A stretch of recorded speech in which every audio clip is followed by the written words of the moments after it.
This is Redefining Trade, the podcast brought to you by TradeWindow to shine a light on the future of trade. Every month, our host Peter Foyston will be joined by those who are shifting the dial for trade across New Zealand, Australia, and Asia. We will be exploring the latest thinking on trade innovation, supply chain management, export trends, digital trade, blockchain, trade law, trade in the face of COVID-19, and we'll be opening a whole new window on the world of exporting. Today's guest is Cherelle Murphy. Cherelle has a unique role as one of Australia's most influential trade organizations. Cherelle is Chief Economist at Austrade, also known as the Australian Trade and Investment Commission. In this role, Cherelle leads a team of economists, data analysts, and engineers to guide government policy in the trade, foreign investment, and tourism sphere. So first, thanks so much for joining us today. I've only just covered off a brief bit about you and your role, so maybe you could tell us a little bit more about yourself and what Austrade does. Well, thank you very much for having me, Peter. It's a delight to be here. Perhaps I'll start off with Austrade. So Austrade's role is very much to contribute to the economic prosperity of Australia.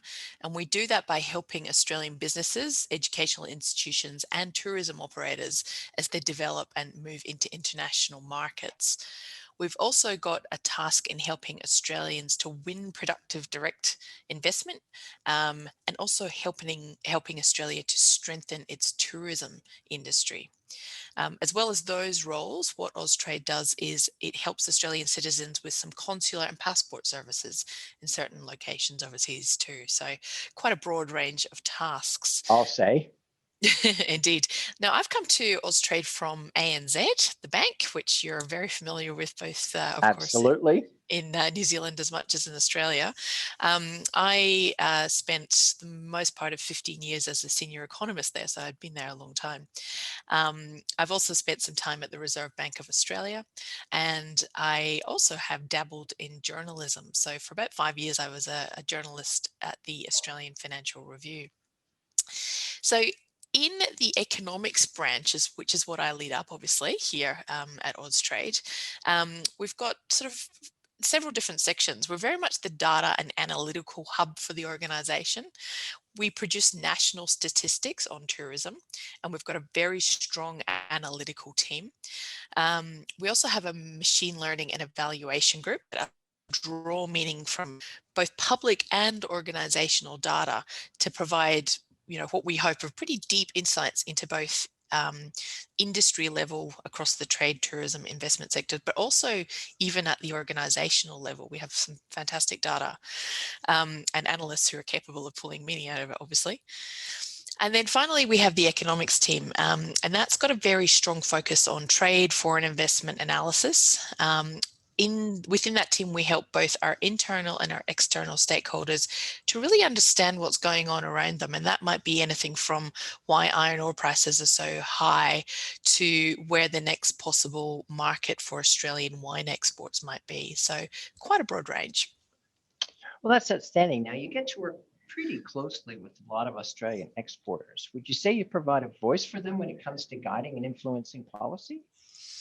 Look, more than me and my team being a voice for exporters, I'd say that we play a strong role in sort of influencing policy settings and program management, because we provide a lot of the things that you can't see from talking to an exporter. So we really sort of try to deepen the understanding of trade, tourism, and investment trends. That means that we are pretty good at spotting opportunities and risks that are out there in the market. And when we combine that knowledge and that research and that analysis with those at the coalface in Austrade, so those who are literally talking to our clients and Australian businesses every day, it's quite a good and quite a powerful combination. I suppose a recent example I could point to here is work that we did in the tourism space, and particularly for travel agents. As you may know, the Australian government has recently committed around $250 million to travel agents in particular through 2 rounds of grants. What our part in that policy development was looking across government statistics, and particularly the JobKeeper data. So that's Australia's effective wage subsidy program, which obviously ran in response to COVID. And through kind of pulling out the very travel agent specific numbers, having a look at how they were developing as the program went through, we could show that the travel agents were one of the most hard hit industries through COVID. We could also tell to some extent, how much they needed to be able to stay afloat. And we worked very closely with those, again, at the front line, so those who are talking to the travel agent associations every day, to try and put those two bits of information together to help the government come up with policy that was appropriate, and would help that sector through. So I guess that's quite a recent and quite tangible example of the sort of work that we do. And when you're talking with the government, which are the government departments that you probably are most closely linked to? Well, obviously the Department of Foreign Affairs and Trade, we're very closely linked to them. We also deal a lot with industry, so the Department of Industry, and it has many other add-ons which I can never remember. Me neither. Sometimes education, and also Treasury. We deal with Treasury a lot because they, clearly have some good kind of big picture macroeconomic data that we can draw on as well. We also pull a little bit from the tax office too, because clearly when you're getting information on individual businesses, the tax office can be quite useful. Not that, of course, we see any individual records, but we can see when it's all grouped together, we can see Right. big trends, across Right. sectors. Right. Fair enough. Well, what Yeah. are the 2 or 3 main things that you believe Australian exporters really want to make their exporting experience easier, especially in the last 12 to 24 months? We all know they just use the word COVID, but it's out there.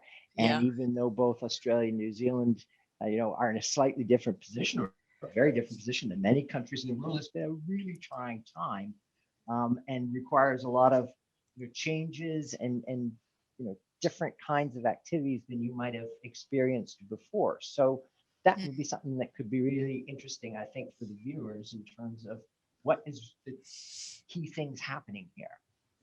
Yeah, look, good question. And I think you're right to say that COVID has changed the 2 or 3 important things to exporters.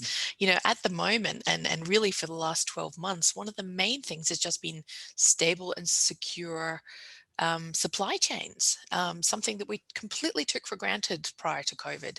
So the fact that the pandemic caused a massive disruption to them, I think, has obviously become very obvious in what exporters are telling us about what they need. Prior to COVID, the passenger aircraft essentially carried about 82% of all of Australia's export air freight. So 82%. So imagine just completely taking away passenger aircraft from the equation. That causes a massive disruption. So that's, I guess, been really front and center for a lot of exporters, obviously on the good side. Look, exporters often need different things depending on where they are in their exporting journey. When they're just starting out, they often just need advice, about where to look for exports and and how to prepare. And then when they're more advanced in their exporting, they often need to look more to new markets and start to diversify and move outside of what they had been doing in the past. But I think it's fair to say that really across the board, exporters just need good, valuable, productive advice, and they need contacts, and that's what Austrade does. Right. So how can the government policy assist with some of these keys, especially in this rapidly changing world? And what are your current recommendations for changes that can benefit exporting processes? And I know you cover both physical goods. You also, though, cover, what I would call soft goods. You mentioned, education, you mentioned tourism, and what might be most, generally a lot of people just think of exports is the physical goods, but maybe you could also provide, if there's some differences in the kind of help that can be given between these different kinds of sectors, kind of the physical sector and what I would call the more intellectual soft sector, which maybe has very different needs between the two.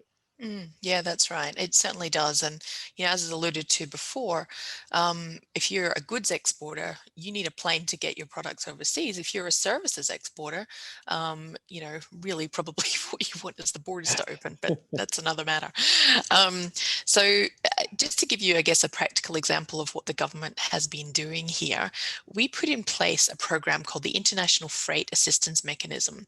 So essentially, we provided targeted support to, and that was a substantial amount of money, around about $780 million, to try and reconnect air freight supply chains. So essentially what that allowed was for Australian, particularly agricultural producers, to find planes to put their products on to get them to market. We think that what we've done is supported directly about 30,000 jobs through getting that mechanism up and running, and as much as 120,000 jobs indirectly. So it's been a massively influential and important program for particularly, as I say, the agricultural sector, the fisheries sector, forestry. We also have a number of other programs which some of which have been COVID specific, so a direct response to the challenges of COVID, but others which are, I guess, ongoing and just as important in a COVID versus non-COVID environment. So you mentioned services and digital. A program we have called the Export Market Development Grants offers financial support to businesses to help them to market their products overseas. This is incredibly popular with Austrade clients, and the government has provided a lot of support. They're really just all about marketing, getting into international markets in that way. We also have a landing pad program, which provides basically Australian startups with or those who are wanting to scale up, some access to business hubs internationally. So through our networks, we will sort of get them into that world and help them from there, to help them to sort of strive out from there. We've also got a program called Trade Start, and that's like a network of advisors across Australia who connect exporters, especially those in regional areas or rural areas, who might have a lot in common. So again, something that the private sector is not going to provide, but as a government export promotion agency, clearly we've got a role there to sort of, I guess, fill that gap and address that market failure to some extent. So, it does vary. It varies a lot. And as you say, it depends a lot on whether we're talking about goods exports or services. And digital innovation is now just a huge part of e-commerce, export, trade generally. And from your perspective, is digitization forming part of these policy conversations you're involved in? And Um, if it is, in what kind of direction? What is the general take, and how do you see it kind of evolving? Look, most definitely, Peter. It's an enormous part of what we're doing now, and also how we intend to continue developing as we go through the current crisis. Because clearly, digitization has basically been fast forwarded for companies around the world, and we absolutely are part of that. It's no different for us. We provide digital services to help Australian businesses to really understand the journey to export, and that involves finding some of the tools and services they need at each part of that journey. Our services provide a lot of information, a lot of insights, a lot of advice, and a range of tools and templates. So exporters can basically sit there at home if they want, when they've got a few spare minutes here and there, as well as during their normal business day, and they can pull down that information. And it's designed to be very accessible, very usable, and very real for companies who are actually trying to get out there, particularly in this particularly difficult environment. Um, these digital services that we offer are particularly useful for those starting out or less experienced in exporting. So they are very much designed to be for those at the beginning of their journey. Um, but we're not stopping there, and we're definitely going to continue to broaden out that digital offering. We're looking at more sophisticated tools. My team in economics is building a lot of, I guess, back infrastructure which really helps that team and the digital platform to really add insight as to where people might find new markets. For example, if you're exporting beef to Korea, and then you really want to take it to other markets, you want to find out where there are other similar markets that would accept and pay a good price for Australian beef. Well, we can provide the sort of I guess the market dynamics to help exporters understand that. And finally, what trends are you currently seeing for Australian trade that might surprise some people, bearing in mind you're talking to an Australasian-based audience? Because obviously, Australia has been in the news over the past few months, and maybe with one country in particular, but there may be other aspects, because surely it's not just defined by a single trading process, and there might be some surprises even in that particular relationship that people might say, oh, that's not what I thought was going on. Indeed. And one of the more fascinating parts of my job is working all that out, because it's not simple. So no, I'm going to presume you're talking about China here, Peter. So I am. I'll go with that. It's interesting. You passed the test. Well done. Good. I did be a terrible failure if I didn't catch that one. Oh, I'd have said yes to whichever country you chose. It could have been Chile. So we do have a few trade issues with China, and it's interesting though, because when you look at Australia's trade balance with China, it's actually still looks quite good. The reason for that, though, of course, is iron ore exports, which have just gone crazy, and both because of exporting more and more volumes, but also very high prices, which has, of course, been incredibly beneficial for our export sector as a whole. In other words, the macro numbers look great. We've exported about $100 billion worth of iron ore to China in the last 12 months, just to put a number on it. Okay, that's a big number. It's a big number. And this is real for Australia. This is important. So, we often think about the beneficiaries being the iron ore miners themselves, the BHP and Rio and Fortescue, but they're also paying a lot of taxes. They're paying royalties. And as a consequence of that, we're seeing both the federal government and particularly the West Australian government, because pretty much all of our iron ore is in West Australia, become a little more flush, of course, within their revenues. And the West Australian government, for example, has recently committed and is building I think it's $1.8 billion women and children's hospital off the back of those revenues. So it just shows you how those very strong exporting commodities can actually mean real things for the Australian economy. But when we look outside of iron ore, the story is clearly much different. And when I think about all the other commodities that we export to China, some of them are doing well, some of them are virtually zero at the moment. Coal is a case in point. So we didn't export any coal to China in March. We just have received new data on that. However, we are selling our coal to other countries. So I'm just referring to my notes here, but we had exports to India up 25% in the last year. So $885 million off to India. And to Korea, we saw a small decrease recently, but certainly, we've seen some pickup there as well. So we, over recent months. So where we are not selling to China, we are certainly finding other markets for coal. Now, the price, of course, is not the same. The volumes are different too. And I'm not suggesting for 1 second that it doesn't hurt that we can't export to China. It does hurt. Mm-hmm. But it's not a simple linear equation there. The other thing I would mention is that some exporters are easily finding new markets. So barley is one example. Our barley is now going off to Mexico and being used in Heineken, which is something that never happened prior to it being, prior to there being kind of geopolitical problems that took away, our natural long-term markets. On the other hand, a lot of our wood products are not easily transportable or diversifiable, if you like, into other countries, because Chinese companies are pretty well set up to take exactly as we provide it.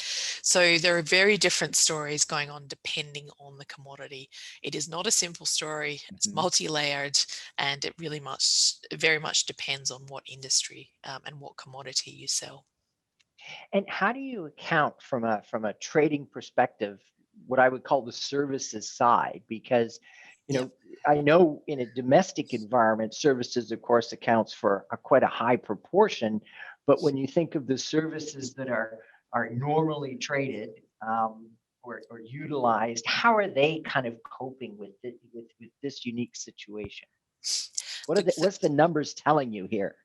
essentially, whereas our merchandise trade, sorry, goods exports have held up largely because of iron ore, our services have done no such thing. They have fallen quite sharply. So when we think about our export pile, we have obviously iron ore right up the top, but number 3 there is what we call our visitor economy. So that's tourism, it's short-term international education, so less than 12 months, students that come here for less than 12 months. So together those are worth around $130 million a year, or were prior to COVID, and have fallen very dramatically. And of course, that's not something that's going to pick up anytime soon until borders are open, and we don't know when that is yet. So that is a sector which, clearly is having the most disruption. It's difficult for clearly international education providers to simply replace with domestic students. They simply cannot. Even our domestic tourism sector, which has picked up quite a bit actually in recent months, it's definitely improving as people get in their cars and pack their tents and go caravanning and all that sort of stuff. That sort of tourism is doing quite well. But because the international tourist spends so much more than the And domestic differently, I tourist. bet, as well. Indeed. Yeah, that's I'm right. Very much so. And you hit the nail on the head. They spend differently. They spend more per night than a domestic tourist. It's very hard to make up for that. But an interesting statistic, which surprises most people, is that in Australia, around about 77% of our tourists are Aussies. So, we've got a good base of domestic tourism. We just need to get them to spend more and take longer holidays. Well, I guess a lot of people would be pretty happy with that. And do you see any other examples of kind of sectors as you look at the data? And I presume you're a pretty data-driven person, that people are kind of what I would call turning lemons into lemonade in a surprising kind of way. Oh, look, there's some lovely stories that have eventuated over the last 12 months. There's a particular company, I think it's called Staging Connections. I hope I'm getting that right. But it's essentially, it used to build stages for events, so big concerts and conferences. Now, of course, that's completely fallen away to zero. So what they started doing was replacing that kind of work with building home furniture. So, in other words, desks, bookshelves, particularly office spaces, so that, of course, the working from home trend could be facilitated. So, pretty clever move from one sector into another, but essentially using the same skills. And as a result, they've managed to increase their employees very, very strongly, and a bit of a roaring success. So, good on them. Well, absolutely. And obviously every company kind of has to assess what is my skill set. And if things change, whether it's going to a different country, whether it's having to kind of pivot to a different kind of business, those are so really interesting and kind of inspirational stories in difficult times. And it's Mm. true that not everyone can do that. But it sounds like the government is busy trying to help those that are struggling to be able to make that change. But those that can, sometimes, necessity is the motherhood of invention, can turn into something even better on the other side. Most definitely, and I think some companies will come out of this shock in better form than they were in before, and with a very different future. There are definitely some good news stories out there. We've also feel very much for those where that hasn't been the case, Mhm. and where the opportunity to use that word pivot hasn't been so easy. Yeah, because not everyone is able to necessarily do that. And just in closing, as someone who sees and has seen lots of different pieces of data and is using data to help guide policy, is there any kind of other thoughts you would want to leave the audience with in terms of, as they think, okay, here's someone who sees so much information, turns it into knowledge, that could be a nugget for them to kind of take away? Look, I think, there's been a lot of talk about trade. There's been a lot of talk about tourism. There's been less about foreign investment. And that too is something that has fallen very sharply through COVID. It will be interesting to see how the recovery in global economies, and of course our own included, translates again into increased activity in that space, because clearly foreign direct investment has been a big part of the Australian growth story, and we would not want to see that remain at the current levels. So I guess one of the things I'll be looking at over the next 12 months in particular is how quickly that starts to show signs of coming up, despite all the challenges that we have, both geopolitical and COVID related and everything else. How quickly that sort of fades away, and we sort of see that entrepreneurial spirit rejuvenate again. That's, I think, going to be a really important part of how quickly we get back to where we were and grow again. And at the moment, unfortunately, it's still looking pretty dicey, but I suspect with all the stimulus that's in the economy, is the fact that many are starting to really pick up, that we will see some good improvements as the year progresses. Excellent. Well, thank you so much for joining us to chat today. I really enjoyed it.